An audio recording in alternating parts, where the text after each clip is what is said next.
अपने भगवान की कथा में लगा दिया और उसका यदि कल्याण हो गया तो आपका टैक्स में हो जाएगा, उद्धार हो जाएगा। सबसे बड़ी सेवा यही है, किसी को भगवान में लगाओ। इसलिए कहा है संतों ने कि अकेले तो आते हो, साथ में औरों को भी लाना चाहिए। कैसे? अकेला काई आवो रे सत्संगत में भाई, अकेला काई आओ रे सत्संगत में भाई, औरों ने साथे लावो रे सत्संगत में भाई, औरों ने साथे लाओ रे सत्संगत में भाई, घर काने साथे लावो रे सत्संगत में भाई, घर काने साथे लावो रे सत्संगत में भाई।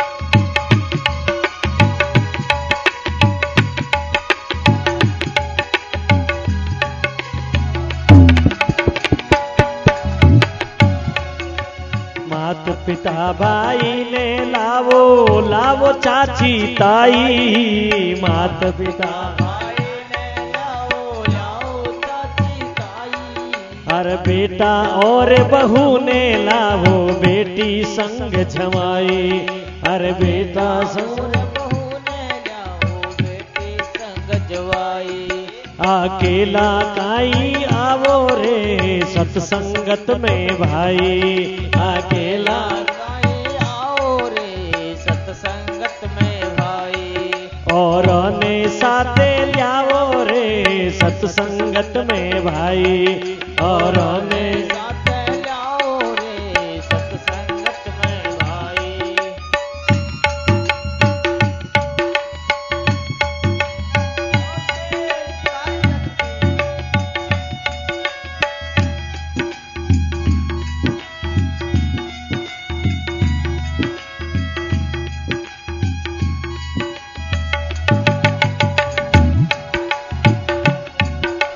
सासू ने ससुरा ने लावो साड़ा ने समझाई, सासू ने ससुरा ने लाजो साला ने समझाई, अरे सासू ने ससुरा ने लावो साड़ा ने समझाई, सासू ने ससुरा ने लाजो साला ने समझाई, अरे समधी ने समदण ने लावो खातर करो सवाई, अरे समधी ने समदण ने लाओ खातिर करो सवाई, अकेला काई आवो रे सत्संगत में भाई, अकेला काई आओ रे सत्संगत में भाई, औरों ने साथे लावो जी सत्संगत में भाई, औरों ने साथे लाओ रे सत्संगत में भाई।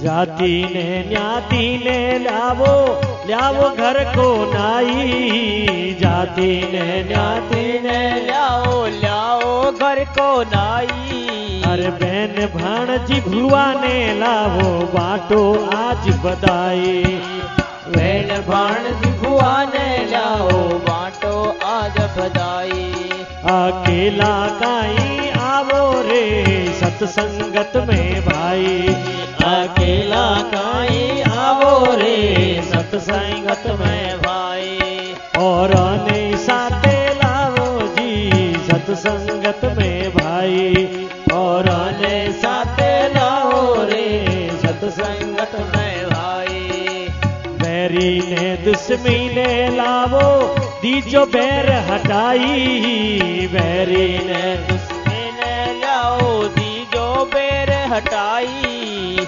बैरी ने दुश्मनी ने लाओ दीजो बैर हटाई, बैरी ने दुश्मनी ने लाओ दीजो बैर हटाई, सब अपने लावो सबकी करो भलाई।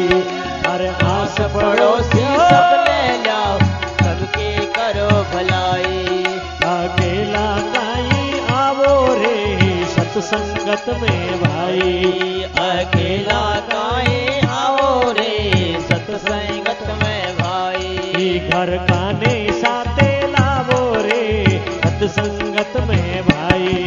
घर गाने साथ लाओ रे सत्संगत में भाई।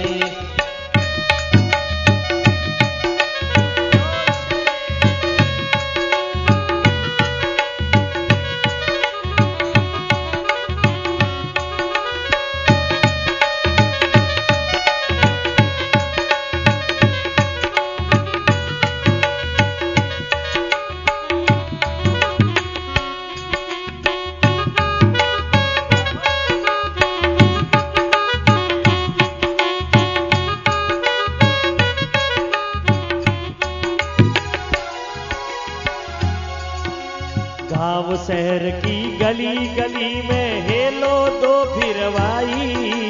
गाँव शहर के गले गले में हेलो दो फिरवाई।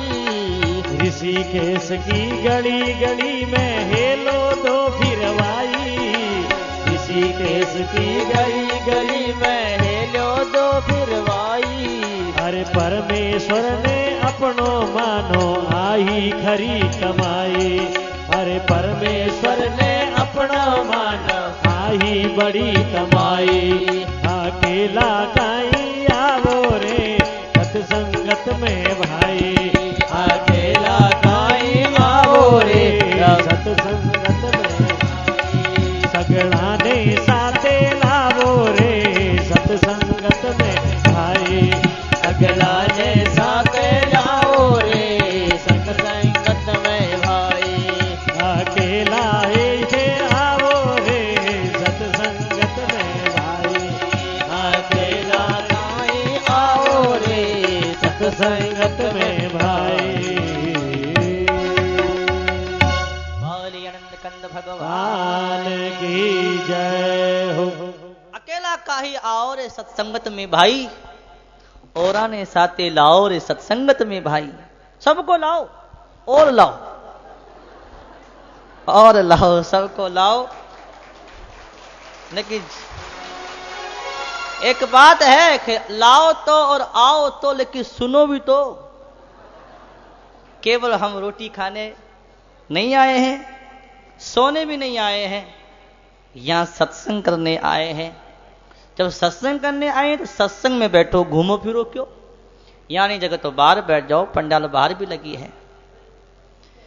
औरों को बिलाओ, ये सबसे बड़ी कमाई है, सबसे बड़ी सेवा है। भृगु जी महाराज मना मना के ला रहे हैं, सबको सत्संग में लाके बैठा रहे हैं।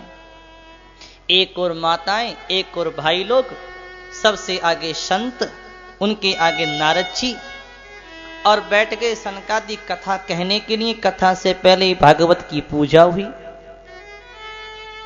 भागवत के ऊपर नारियल रखकर के भागवत का पूजन किया।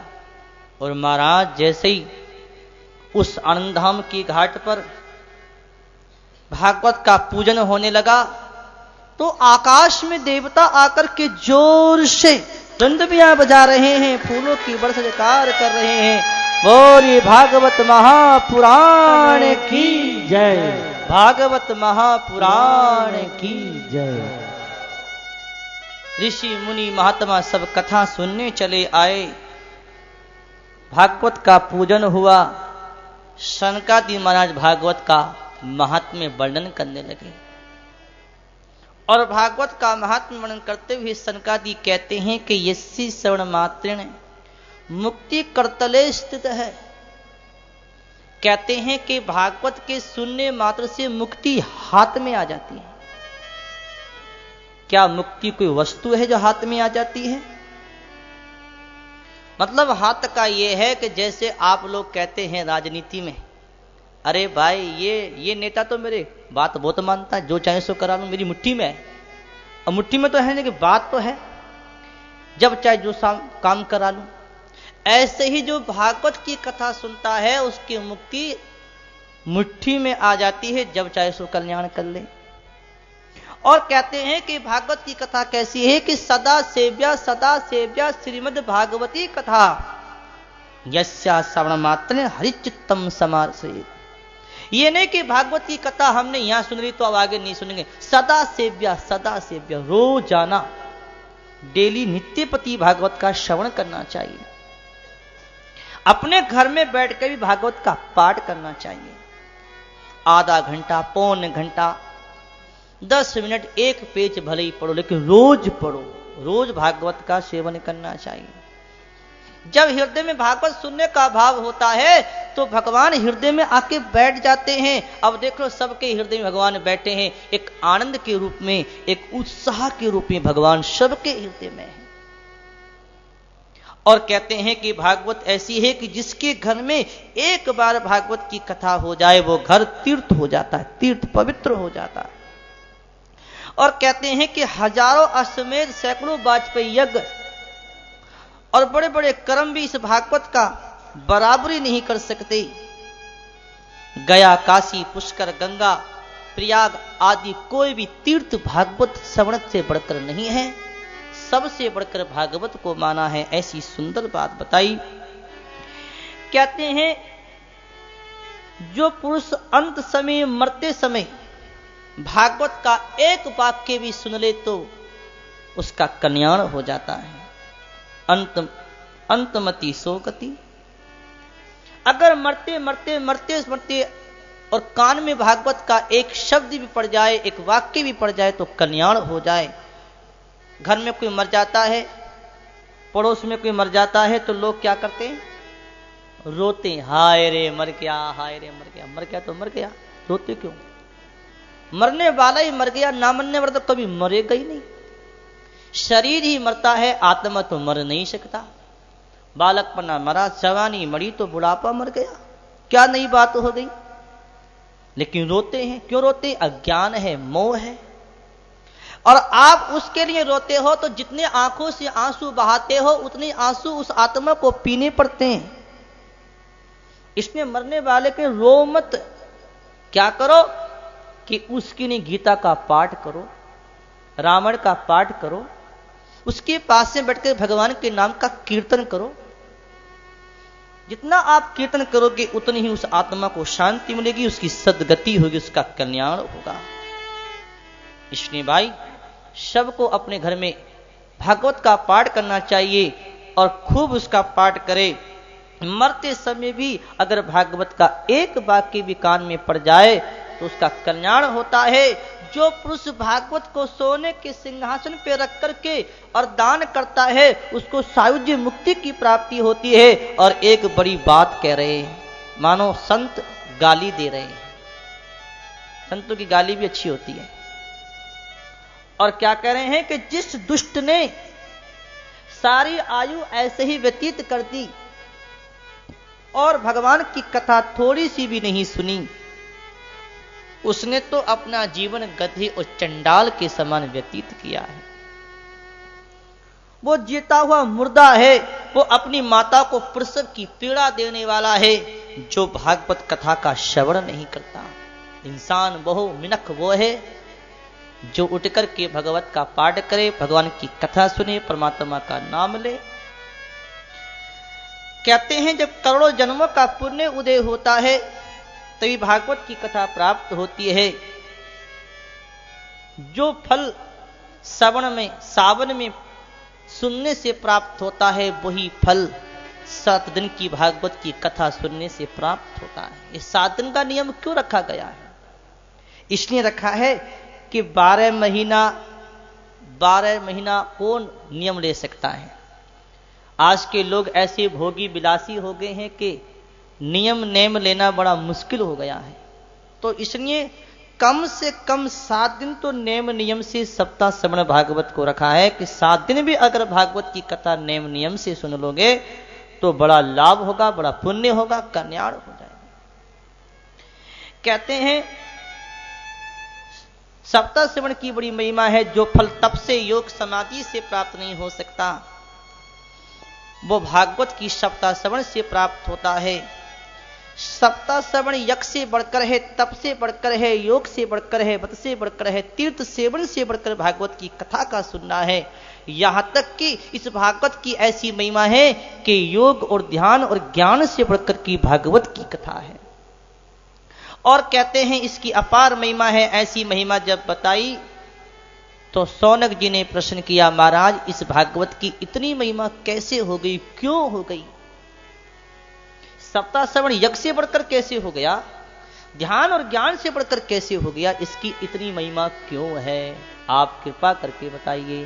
बोली भागवत महापुराण की। आपके समझ में आवे है कुछ नहीं? बड़े ध्यान से सुनना, छूट ना जाए, छूट जाएगा तो बिगड़ जाएगा। एकदम ध्यान से सुनना। शौनक जी ने प्रश्न किया कि इस भागवत की सप्ताह श्रवण की इतनी महिमा क्यों हो गई, क्या बात है? सूत जी कहते हैं कि जब भगवान श्री कृष्ण परम धाम को पधारने लगे तब उद्धव जी भगवान के पास आए और उद्धव जी ने आकर के भगवान के चरणों में प्रणाम करते हुए कहा कि प्रभु आप तो चले जाओगे, आपके जाने के बाद कलयुग आ जाएगा धरती पे। कलयुग के आने से पाप अन्य दुराचार बढ़ेगा, फिर आपके भक्त आपकी भक्ति कैसे करेंगे, भक्ति की रक्षा कैसे, धर्म की रक्षा कैसे होगी, आप कोई विचार करो। तब भगवान ने विचार किया और अपने स्वरूप को समेट करके और भगवान ने क्या किया, इस भागवत सागर में समाहित कर दिया। भगवान श्री कृष्ण ही भागवत सागर में समा गए। इसने कहा है कि भागवत भगवान की शब्दमय मूर्ति है। और ये भागवत महापुराण की, भागवत महापुराण की। भागवत साक्षात भगवान की शब्दमय मूर्ति ही। इस भागवत को पुस्तक मत मानो, कोई ग्रंथ ही नहीं है। इस कलिकाल में जीव के कल्याण के लिए भगवान का अवतार है भागवत। आप कहीं भी देखो क्या हो रहा है कि भागवत, क्या हो रहा है कि भागवत, भागवत भागवत भागवत, जहां देखो भागवत। इससे बढ़कर और श्रेष्ठ साधन दिखाई नहीं देता। कहते हैं अगर संसार रूपी माया से पीछा छुटाना हो तो भागवत की कथा सुनो। दुख, दारिद्रता, दुर्भाग्य और पापों की सफाई कर देता है ये भागवत। काम, क्रोध, शत्रु पे विजय प्राप्त दिलाता है ये भागवत। भगवान की इस माया से अगर पीछा छुटाना हो तो भागवत की कथा सुनो। माया बड़ी प्रबल है, बड़े बड़े ज्ञानी, विद्वानी और योगियों को अपने बस में कर लेती है। लेकिन इस माया से अगर बचना हो तो एक ही उपाय है कि भागवत की कथा सुनो, भगवान की भक्ति में लगो। जब तक भगवान की भक्ति नहीं करते, भागवत की कथा नहीं सुनते, तब तक ही माया में है, पापों में है। ऐसी भागवत की महिमा को कह रहे थे महाराज सनकादि। उसी समय क्या हुआ, उस भागवत सभा के अंदर भक्ति महारानी अपने पुत्र ज्ञान और वैराग्य को लेकर के प्रकट हो गई। जवान और सुंदर ज्ञान और वैराग्य हो गए और अपने पुत्रों के साथ उस भागवत सभा में आनंद धाम के घाट पर भक्ति नाच रही है और भगवान के नाम का कीर्तन कर रही है और गा रही है बड़े प्रेम से। क्या? श्री कृष्ण गोविंद हरे मुरारी, हे नाथ नारायण वासुदेव। श्री कृष्ण गोविंद हरे मुरारी, हे नाथ नारायण वासुदेव। हे नाथ नारायण वासुदेव, हे नाथ नारायण वासुदेव। हे नाथ नारायण वासुदेवा, हे नाथ नारायण वासुदेवा। श्री कृष्ण गोविंद हरे मुरारी, हे नाथ नारायण वासुदेवा। श्री कृष्ण गोविंद हरे मुरारी, हे नाथ नारायण वासुदेवा। हे नाथ नारायण ताली बजा के दोनों हाथों से। हे नाथ नारायण वासुदेवा। पीछे वालों। हे नाथ नारायण वासुदेवा, हे नाथ नारायण वासुदेवा। श्री कृष्ण गोविंद हरे मुरारी, हे नाथ नारायण वासुदेवा।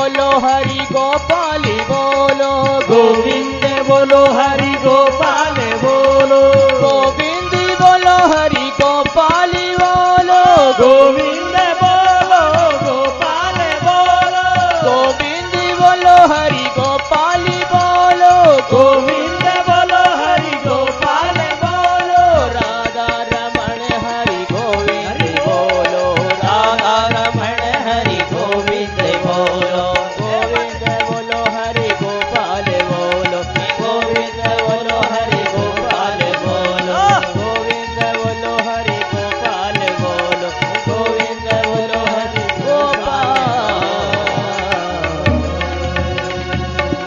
गोविंद भगवान की जय। भक्ति महारानी नाच रही है और गा रही है श्री कृष्ण गोविंद हरे मुरारे हे नाथ नारायण वासुदेव। सारी सभा के बीच में ज्ञान और वैराग्य दोनों पुत्रों के साथ भक्ति महारानी नाच रही है। सब देखकर के सारे संत आश्चर्य में पड़ गए। अरे ये कौन आ गई, ये कौन आ गई, अरे ये कौन आ गई, ये कौन आ गई।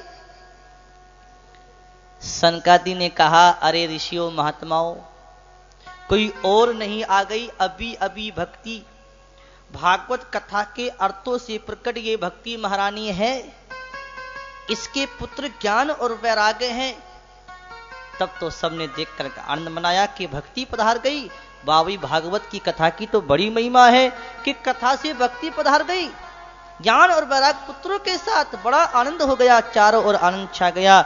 और भक्ति ने कहा कि हे शनकादि, मैं तो नष्ट प्राय हो गई थी, लेकिन आपने कथा सुनाकर के मेरे को फिर से पुष्ट कर दिया। अब आप बताइए मैं कहां जाकर के रहूं, मेरे रहने का कोई स्थान बताओ। सनकादि कहते हैं, देवी तुम्हारे रहने का स्थान तो एक ही है और वह है भक्तों का हृदय। जाओ जाओ, तुम भक्तों के हृदय में निवास करो।